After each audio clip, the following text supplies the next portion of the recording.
A new study finds that emotional abuse is just as harmful as physical or sexual abuse. So why is no one talking about this?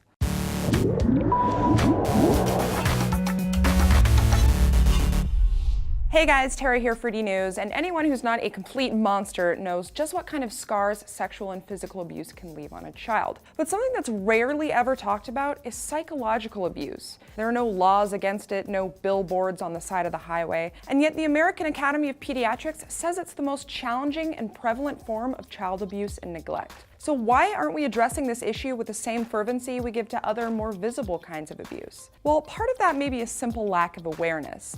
Up until now, most of the studies on this subject have specifically looked at the long-term effects of sexual or physical abuse. But according to a new study, children who are emotionally abused or neglected can develop similar and sometimes even worse mental health problems than kids who are sexually or physically abused. For this study, researchers analyzed data from 5,616 children with lifetime histories of physical abuse, sexual abuse, psychological maltreatment, or some combination thereof. Maltreatment in this case was defined as either abuse or neglect inflicted by a caretaker, so things like bullying, threats, severe insults, isolation, etc. What they found is that a staggering number of children, 62%, had a history of psychological maltreatment, and 24% of the cases they studied were exclusively related to psychological maltreatment. They also found that children who were victims of this kind of maltreatment suffered from anxiety, depression, low self-esteem, post-traumatic stress disorder, and suicidal tendencies at the same rate, and in some cases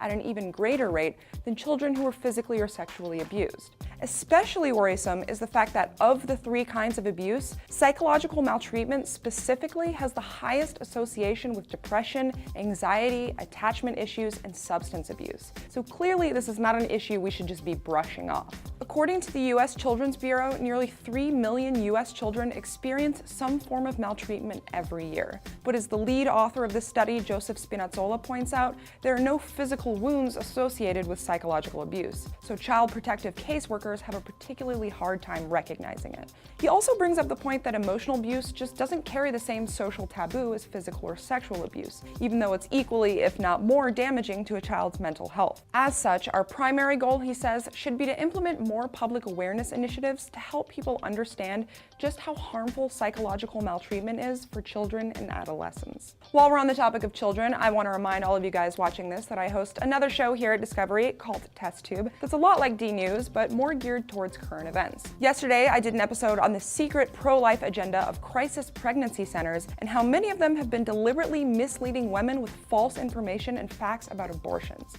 They're also keeping women from finding out about all of their options and showing them inaccurate or misleading films or pictures in order to shock or frighten them out of seeking those options. In the meantime, feel free to let us know in the comments below what you think of this study.